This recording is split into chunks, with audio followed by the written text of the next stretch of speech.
আসসালামু আলাইকুম ভিউয়ার্স, রেহেনার রান্নাঘরে আপনাদেরকে স্বাগতম। আশা করি দেশ ও প্রবাসে যায় যেখানে আছেন আল্লাহর রহমতে ভালো আছেন, সুস্থ আছেন।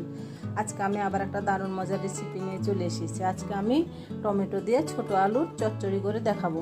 এখানে আমি ছোট আলু নিয়েছি হাফ কেজি। আলুগুলোকে আমি দুই ভাগ করে কেটে নিয়েছি।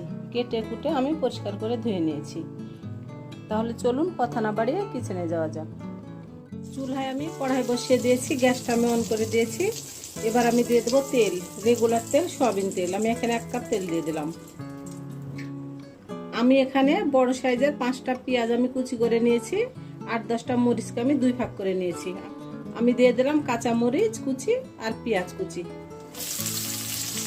এবার মরিচ আর পেঁয়াজটাকে আমি হালকা করে ভেজে নেব। পেঁয়াজটা আমার হালকা ব্রাউন কালার হয়ে গেছে। এবার আমি এখানে দিয়ে দেবো গুঁড়া মশলা। হলুদের গুঁড়া হাফ চামচ, মরিচের গুঁড়া 1 চামচ, স্বাদ অনুযায়ী লবণ। আমি গুঁড়া মশলাগুলো দিয়ে দিলাম। আমি এবার অল্প করে পানি দিয়ে দেবো, গুঁড়া মশলাগুলো যেন পুড়ে না যায়। আমি এবার দিয়ে দিলাম বাটা মশলা। এখানে আপনার আদা রসুন বাটা আছে 1 চামচ, আমি দিয়ে দিলাম। আমি গ্যাসটা অন করে দিয়েছি। এবার আমি মশলাটাকে 2 থেকে 3 মিনিট ভালো করে কষিয়ে নেব। মশলাটাকে আমি 2 থেকে 3 মিনিট ভালো করে কষিয়ে নিয়ে আমি ফিরে আসতেছি। মশলাটাকে আমি 2 থেকে 3 মিনিট কষিয়ে নিয়েছি। দেখুন আমার তেলটা ছেড়ে দিয়েছে। এবার আমি দিয়ে দেবো আলু। আমরা যেহেতু টমেটো দিয়ে চচ্চড়ি করব, আমরা টমেটো কুচিটা একটু বেশি করে ব্যবহার করব। এখানে আপনার বড় সাইজের 4টা টমেটো কুচি আছে, আমি দিয়ে দিলাম। এবার আমি ঢাকনা দিয়ে ঢেকে 5 মিনিট কষিয়ে নেব। 5 মিনিট পরে আমি ফিরে আসতেছি। 5 মিনিট পরে আমি ঢাকনাটা উঠিয়ে নিলাম। 5 মিনিটে দেখুন আমার টমেটো আর আলু থেকে কত পানি বের হয়েছে। আমি আবারও ভালো করে নেড়ে চেড়ে দেবো।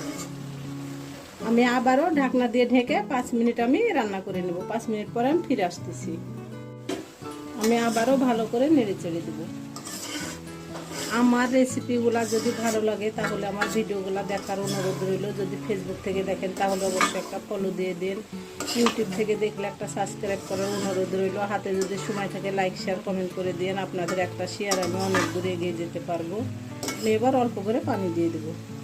এটা আমার প্রায় 50% সিদ্ধ হয়ে এসেছে। আমি এখানে প্রায় 250 গ্রাম পানি দিয়ে দিলাম। আমরা যেহেতু এটা টমেটো দিয়ে ছোট আলুর চচ্চড়ি করব, এখানে বেশি পানি ব্যবহার করা দরকার নাই, আপনার এই পানিতে সিদ্ধ হয়ে যাবে। আমি এবার ঢাকনাটা উঠিয়ে নেব। আমি দিয়ে দেব ভাজা জিরার গুঁড়া 1 চামচ। আমার টমেটো দিয়ে ছোট আলুর চচ্চড়িটা প্রায় হয়ে এসেছে, আর অল্প একটু পানি আছে। পানিটা আমি শুকিয়ে নেব। আমি আবারও ভালো করে নেড়ে চেড়ে দেব। আমি এবার ঢাকনা দিয়ে ঢেকে 5 মিনিট রান্না করে নিয়ে আমি ফিরে আসতেছি। আমি এবার ঢাকনাটা উঠিয়ে নেব। হয়ে গেছে আমার টমেটো দিয়ে ছোট আলুর চচ্চড়ি। আমি উঠিয়ে নিয়ে আপনাদেরকে আমি পরিবেশন করে দেখাচ্ছি। আমার পরিবেশন করা, আশা করি আমার রেসিপিটা অবশ্যই ভালো লাগবে। যদি ভালো লাগে তাহলে আমার চ্যানেলটিতে লাইক কমেন্ট শেয়ার করতে ভুলবেন না। বেশি বেশি করে সাবস্ক্রাইব করার অনুরোধ রইল। তাহলে আজকের মতো এখানে বিদায়, আবার নতুন কোনো ভিডিও নিয়ে আসবো। আল্লাহ হাফেজ সবাইকে।